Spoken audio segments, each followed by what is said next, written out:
Let's continue. But your personality is not your identity. It's just a collection of habitual thoughts and emotions that play within your mind all day long, just like a record player repeating it. It's just like when you play the same song over and over and over again in your car. So it gets totally stuck in your head. It then begins to play even when the music stops. And that's a note I had here that I didn't get to during a brief history of some of the forms of mind control. If you look at the CIA operations in MK Ultra and MK Naomi, they're declassified in 1977 that went on in the 50s, 60s, and early 70s. Thousands of children were taken from their parents or from orphanages in the US and in Canada and sent to government research facilities where they were put on massive amounts of drugs, 5, 6, 7, 8, 9, 10-year-old children, and then for months or even years, sensory deprivation tanks that they were put in every day for a few hours while they were on LSD and other drugs to break through the wall between conscious and subconscious, not to empower them, but to fully build a false construct with those recordings, repeating the same thing hundreds of thousands of times, to where one of the psychiatrists could later give one of these children an order and they'd pick up a gun and kill somebody or kill themselves or do even more horrible things.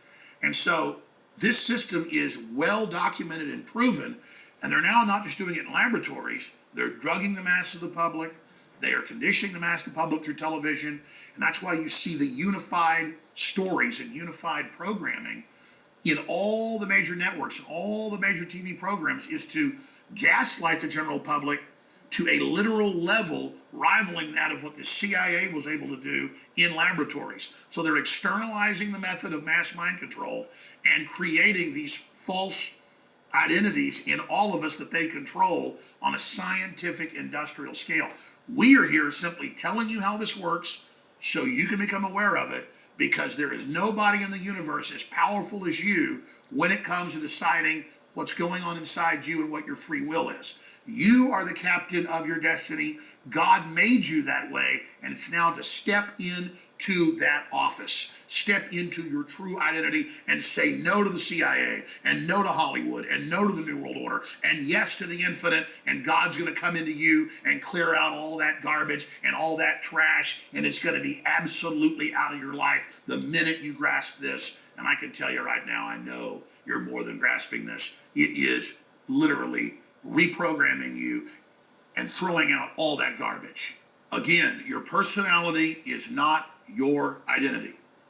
And the path to freedom lies in realizing that and being conscious of the fact that they are bombarding it continually. Not just that they're engaged in propaganda, not just analyzing even what they're saying, but the fact that they are speaking directly to that control panel that they have helped install in you. Similarly, this is what happens with your personality and self-construct.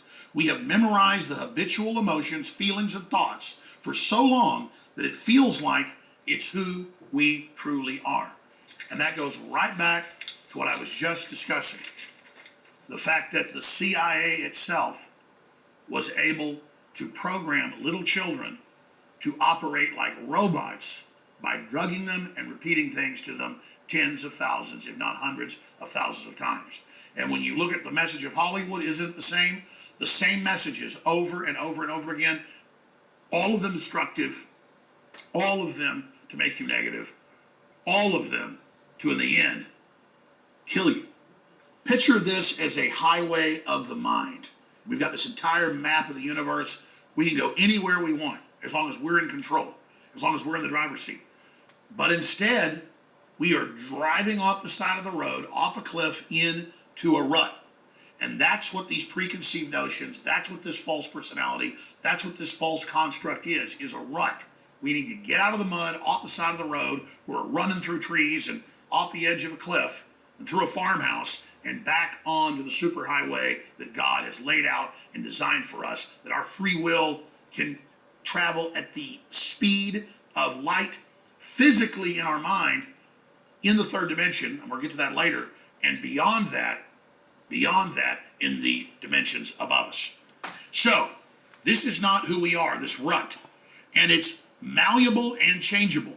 It is simply an outdated computer software that simply needs to be updated. And that's what we're doing here today, is not trying to update your software. I'm not trying to tell you what to do with your software.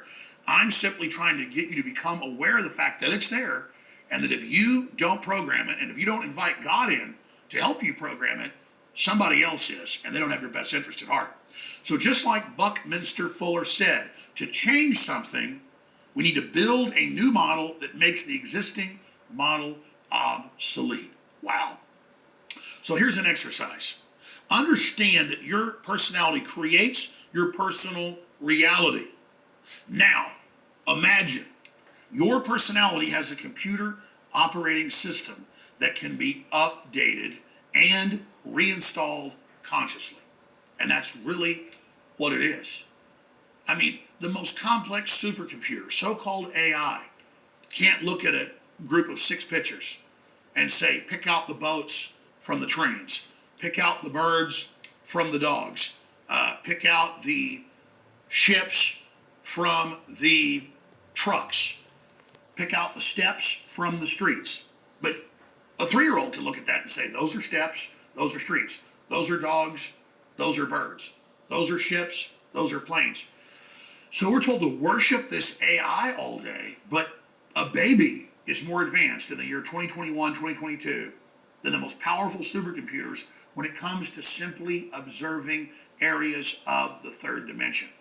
But what these supercomputers are good at doing is putting out a message across a wide scale and then punishing us through the emerging social credit score if we do not submit to the psychological Pavlovian stimuli that's being programmed into us. So here is a very simple but also very powerful exercise that I'm asking all of you to write down and then to at least once a day spend a few minutes on so that we can start clearing out some of that garbage. Ask yourself, what viruses or outdated software would I like to uninstall from my personality? An example, the belief that I am not good or smart enough to create financial abundance. That's one of the most common. Is that the one you're going to pick out? An example, the belief that there is too much bad stuff happening in the world for me to be happy. That's one I want to elaborate on briefly. I have found that this law is incredibly true, and I wasn't out there trying to do this on purpose, but I certainly discovered it.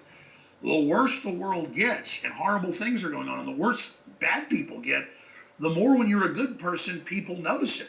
And the more they support you and the more they emulate it. And sometimes things have to get really, really bad before they get better. Everybody knows that saying.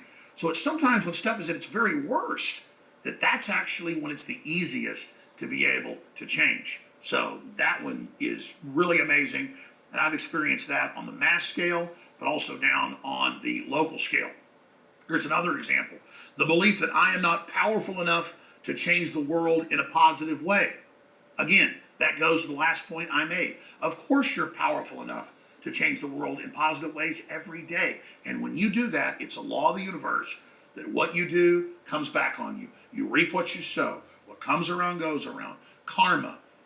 This is just a law of not just the third dimension, but the universe. And once you've identified at least one outdated virus in your operating system, ask yourself, what new software would I like to be able to install in my life? Not just what negative stuff do I want to get out of my life, but what would I like to install and update in my operating system? And really, the sky and the third dimension and this universe we know is not even the limit. It's just the beginning. And this last one, just one of many, don't let these be the only ones you think of, this is what I've thought of, is the belief that I am a creative, intelligent individual.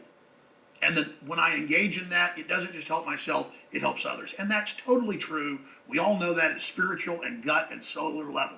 And so the exercise in knowing and accepting and owning and celebrating the fact that you're a creative, beautiful, individual, that you are a creature of energy and of light and of particles, and that you live and exist in all dimensions. That is just such a fabulously incredible, exciting thing, and something we should all rejoice in and thank the creator of the universe for that gift of multidimensional consciousness.